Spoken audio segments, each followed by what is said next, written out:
Hello everyone and welcome to my channel. So it is week 35. It is so crazy to think about because my past two pregnancies I delivered at 38 weeks. My first baby I delivered her at 39 weeks. So that means there's like 3 weeks left, it's a possibility that there's 3 weeks left of this pregnancy, but you never know. I could reach week 40. So yeah, but today I just want to talk about how I'm managing my gestational diabetes still and how that is going and how I'm dealing with the pressure and the aches and pains of this week, because man, I feel like the further along I go through it, the harder it is to just move. Like, it's a task to get up to go to the bathroom. Like, it is a task, it's a workout. I dread it, but I have to stay hydrated. You have to drink your water. Grab your water, because you know a pregnant woman has to drink a day, okay? And I normally carry this. I've been carrying around the little Starbucks cups lately because I have been running errands. I normally have like my big juggy jug, which like it's easier for me to keep track of how much water I'm drinking. I don't know how many of these I drink a day now because it's gotten to the point where I just refill. I don't count anymore, I just refill. But if I do my little juggy jug, then that helps me keep track of my water intake. But that's so good. Okay, first things first we're going to talk about is my symptoms of this week. So today's Sunday. I turned 35 weeks on Thursday. So far I've been experiencing feet pain. My feet hurt so bad every time I walk on them, and it's to the point where I cannot walk a lot for a long period of time. Like, I just physically, it just hurts so bad. So if I have to go to the store, I do get that little wheelie scooter and I wheel it in the store. I go shopping with that all the time. In the house, I have to wear house slippers now because they hurt so bad, and I'm always elevating my feet on the couch. Also, my pelvic pain is the same, really. It's just very bothersome. I think I'm used to the pain now because it doesn't hurt as bad, but I think I figured out some ways to like sit right, sit up straight, and walk a certain way, which is obviously the pregnant waddle. Walk a certain way to help it not hurt as bad. And every time I lay down, I have to lay a certain way just so when I get up it doesn't hurt as bad as well. Also, I've been experiencing very sharp pains, like sharp, I guess you call it lightning crotch, which is like your sharp pain in your pelvis area. Like, that is all the time now. The baby moves.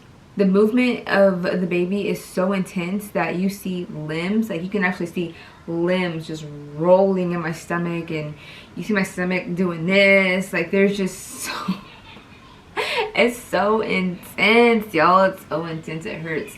But I'm breathing through it, I'm managing it, I'm drinking my water. I have to just make sure I'm on top of drinking my water and staying active as much as I can, because like when the day comes, I'm gonna need to be swift. I'm gonna need me to have an easy transition from pregnancy to birth to motherhood. So y'all, okay, so when it comes to my gestational diabetes, I realized that it is harder for me to keep my blood sugars level. Like, it's hard for me to keep my blood sugars stable. If I used to be able to eat something so simple, like maybe a slice of cheese pizza with a salad, and my blood sugars would be like, maybe the highest it'd be is 110. I ate that the other day and it was like well above 120. Okay. Recently I did eat a slice of Whole Foods pizza, so Whole Foods cheese pizza. I had a salad with it, and my blood sugars were actually really good. So maybe it's the place I ordered it from, I'm not sure. Whole Foods pizza seems to agree with my body better than any other place that I've eaten pizza at. So I don't know, maybe there's like a thing to that, I'm not sure, but I had no issues eating from there. So my advice to anyone who's going who has gestational diabetes is to definitely just try not to eat a lot of carbs, because carbs turn into sugar, if I'm saying that right, in your body, and that's why your blood sugar spikes so much when you eat a lot of carbs. And when you eat a lot of carbs and not a lot of protein or vegetables with it. So that means if you're gonna go eat spaghetti, you have to eat a lot of protein and a lot of vegetables and get the sugars in your blood to actually like be useful for your body. Because you don't want the problems of having gestational, like you don't want to have high blood sugars delivering a baby. Like that is so risky. You don't want that to happen. I made a TikTok about the movements of my baby in my stomach and how uncomfortable it is now, and I know it's a blessing to be able to feel that, but it is just uncomfortable.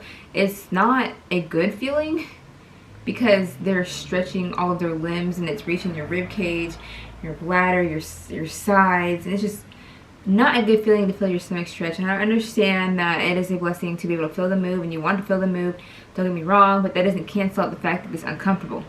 I've been so sleepy, like I will be sitting on the couch, I would just wake up in the morning and I'll sit on the couch just relaxing and I'll fall back asleep. Like I've just been so tired. I think my body's just working super hard just to get through the last few weeks of this pregnancy. I'm just so sleepy. And I'm always taking deep breaths because there's a lot going on right here.